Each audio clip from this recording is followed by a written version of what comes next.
Iradukunda Grace Divine wamenyekanye mu kuvanga imiziki nka DJ Ira uherutse kwemererwa guhabwa ubwenegihugu bw'igihugu cy'u Rwanda n'umukuru w'igihugu Perezida wa Repubulika Paul Kagame kuri uyu wa kabiri ushize yabuhawe mu buryo ubudasubirwaho ndetse aranarahira yemera ko rero abaye umunyarwanda nk'abandi bose. Meya wa Nyanza yatakambye biba iby'ubusa areguzwa nkuko turaza kubirebera hamwe muri amakuru ku buryo urambuye. Jya munsi yo video yawe ivuga cyo mu ruhande rw'iburyo kuri subscribe hanyuma ujye uwa mbere mu kuba wabona amakuru mu gihe amaze gutegurwa ndetse no gutunganywa. Ikindi kandi ibitekerezo byanyu ni inyamibwa cyane cyane rero mu badukurikira umunsi ku munsi mu buryo rero ugezweho. Reka nkuramburire aya makuru yose ku buryo ugezweho gatanu kuri 15 Mata 2025 nibwo DJ Ira n'abantu bagera kuri 35 bahawe ubwenegihugu bw'u Rwanda mu buryo budasubirwaho nyuma yo ukurahira. Bo bose rero uko ari 36 rero bari baherutse gusohoka mu igazeti ya leta ku rutonde rwagiye hanze ku itariki ya 7 Mata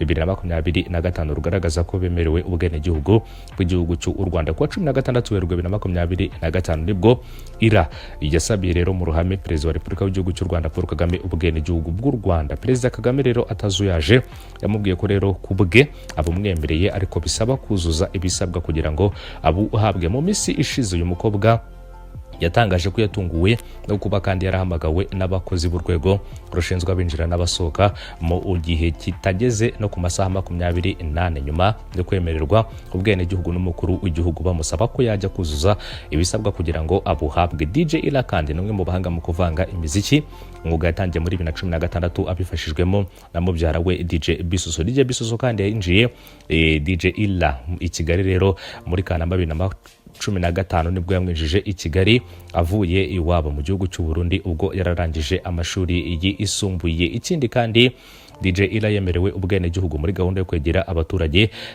y'umukuru w'igihugu cy'u Rwanda Perezida wa Repubulika Paul Kagame asanzwe agera yo kwegera no kugirana n'abaturage ibiganiro. Mu kiganiro kandi cyihariye DJ Ira yagiranye n'imva nshya yayitangarije ko rero intambwe yatewe igeze nibura kuri 80% icyo gihe kugira ngo ubone agize ati kugeza ubu ndacyari gukora ibisabwa bifashijwemo n'inzego zibishinzwe kubera ko ejo rero yagiye kuri migration bampaye certificate ndi bujyane ku kigo gishinzwe indangamuntu. Uyu munsi ndajya rero kwifotoza hanyuma bazame umunsi wo kuzajya kuyifata kugeza ubu hamaze gukorwa nibura 80%. Icyo gihe rero akaba ari byo yatangarije ikinyamakuru Imvaho Nshya ubwo yavaga kuri immigration. Ikindi kandi agaruka ku marangamutima atewe no kuba icyifuzo cye rero gishyizwe mu bikorwa ku minsi mike cyane. Uyu mukobwa yavuze ko ari ibyishimo bye biri hejuru cyane. Akomeza agira ati rero ndishimye cyane nk'uko nabivuze na mbere nabanje gushima uburyo abanyamahanga nabo rero bahabwa uburenganzira nk'ubw'abandi Banyarwanda bose.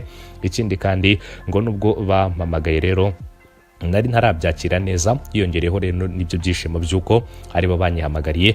Muri make ibyishimo byanjye biri hejuru cyane. Uyu mukobwa rero asabwe kugereranya itangwa rero rya service mu Rwanda n'ibindi bihugu by'umwihariko mu Burundi. Avuga ko rero ntaho bihuriye kuko ngo rero kugeza ubu ngubu abayeho yishimye nta kibazo afite kandi no mu bindi yakeneye igihugu cyose rero ndetse n'igihe cyose naho rero yabangamiwe kubera ko atari umwene igihugu. Mu butumwa kandi yageneye abamukurikira ku mbuga nkoranyambaga DJ Ira yagaragaje cyane ko yatunguwe n'urukundo yakiranywe ageze ku rwego rushinzwe abinjira n'abasohoka kandi ko bamufashe rero. Kindi kandi ngo kandi bakamufasha atarashira rero cyangwa se hataranashira amasaha 24 kandi abyemerwa n'umukuru w'igihugu cy'u Rwanda Perezida wa Repubulika Paul Kagame. Ubusanzwe ubwenegihugu bw'u Rwanda buboneka mu buryo butandukanye nko kuba rero waravukiye ku butaka bw'u Rwanda, ubwenegihugu nk'inkomoko, ubwenegihugu kandi buturuka ku gushyingiranwa mu gihe kandi hari n'ubuturuka rero ku kugirwa umunyarwanda ndetse n'ibindi byose nk'uko bigenda bitangazwa. Nkwibutse ko kandi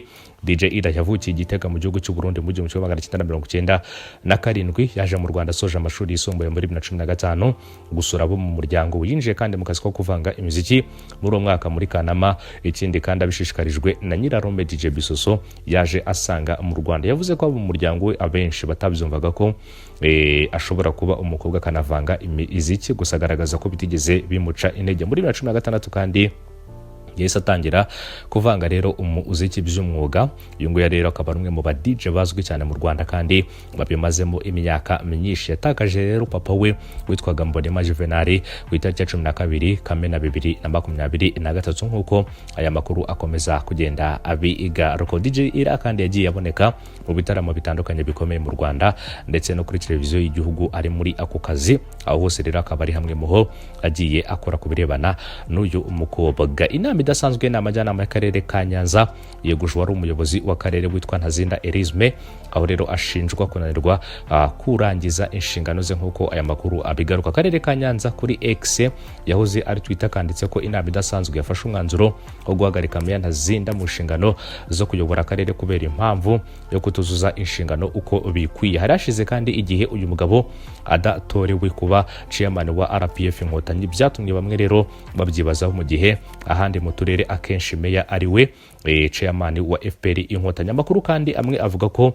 wari umuyobozi w'akarere ka Nyanza yagaragaye mu myitwarire idahwitswe. Umunyamakuru kandi Joseph Hakuzwumuremyi ukora isesengura ku muyoboro wa YouTube Umuryango TV avuga ko Meya rero Ntazinda yegujwe n'inama yabaye igitaraganya rero mu buryo bwa online hakoreshejwe ikoranabuhanga. Uretse kandi kuba Meya Ntazinda lazime yeregujwe ku mwanya wa Meya, yanegujwe kandi no ku mwanya w'umujyanama muri ako karere. Hakuzwumuremyi kandi avuga ko Ntazinda yagaragaje gutakamba ngo bamubabarire biranga. Ikindi kandi bimenyereye ko abayobozi bafata rero iya mbere bakandika basezera cyangwa abegura, nibura rero biba bifite uruvugiro kuruta kweguzwa. Meya kandi Ntazinda yarari muri manda ya kabiri yo kuyobora akarere ka Nyanza. Nta wamenya rero niba hari amakimbirane yihariye yarafitanye na njyanama yafashe icyemezo cyo kumwubikira rero imbehe ku ruhande rwa Meya nk'uko aya makuru akomeza kugenda abigarukaho. Nubwo rero yatakambiye ababishinzwe cyangwa se njyanama, ariko rero bikaza kurangira bamweguje. Njyanama rero ifite ubuyobozi,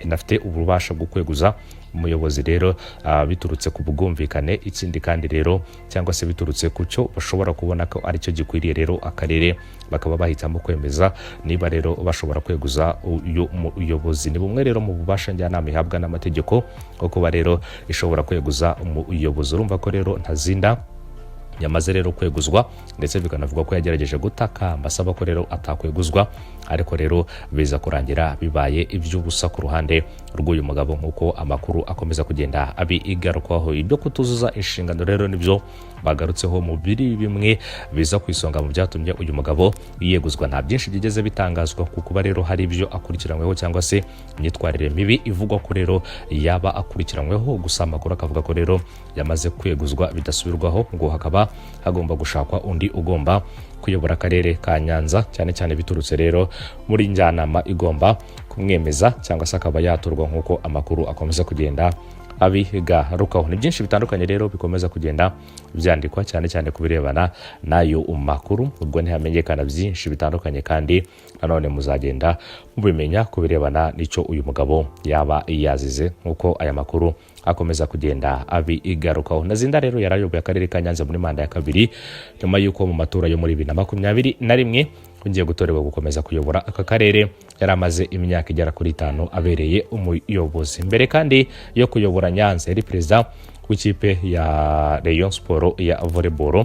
Ikindi kandi amakuru avuga ko mu mashuri yize Ntazinda zimerera afite impamyabumenyi y'iciciro cya gatatu cya kaminuza mu bijyanye no gutunganya imijyi yakuye i Laval muri Canada muri 2001. Ikindi kandi kuri ubu ngubu kugeza kuri uyu mwanya yaraho rero cyangwa se kugeza kuri ubu ngubu uyu mwanya yarariho arahita aho simurwaho by'agateganyo n'uwari umuyobozi w'akarere wungirije ushinzwe iterambere ry'ubukungu witwa rero Kajyambere Patrick, akaba ari we ugomba guhita asimbura Meya Ntazinda rero Elasme ku mwanya ubuyobozi bw'akarere ka Nyanza. Ni byinshi bitandukanye rero byakomeje kugenda byibazwa rero, ndetse itangazo ryashyizwe ahagaragara n'akarere ka Nyanza rikaba rigira riti hashingiye ku itegeko nomero 65 akarongo kaberamye 2021 ryo ku itariki ya 9 z'ukwezi kwa 2021 kandi rigenga akarere mu ngingo yaryo ya 11 none ku wa 15 Mata 2025 inama idasanzwe y'inama njyanama y'akarere ka Nyanza yafashe umwanzuro wo guhagarika Bwana Ntazinda Lazme nk'uko aya makuru akomeza kugenda abigarukaho mu nshingano zo kuyobora akarere ka Nyanza kubera kutuzuza inshingano uko bikwiriye, nk'uko iryo tangazo ryashyizwe ku rubuga rwa X rero rikomeza kugenda ribigarukaho. Ibyo rero akaba ari byinshi bitandukanye mu byo rero byashyizwe ahagaragara, cyane cyane ku kweguzwa k'uyu mugabo rero wayoboraga akarere ka Nyanza. Urumva ko rero afite ibigwi bitandukanye. Rero yari muri manda ye ya kabiri kuva rero yatorwa, gusa rero akaba atayirangije, kuko aya makuru akomeza kugenda abigaruka. Reka mbashimire, mbifuriza gukomeza kugira umunsi mwiza ndetse n'ibihe byiza kuri mwese mukomeje kubana natwe. Mugire umunsi mwiza, mukomeze mukore kuri subscribe na kandi nzogera.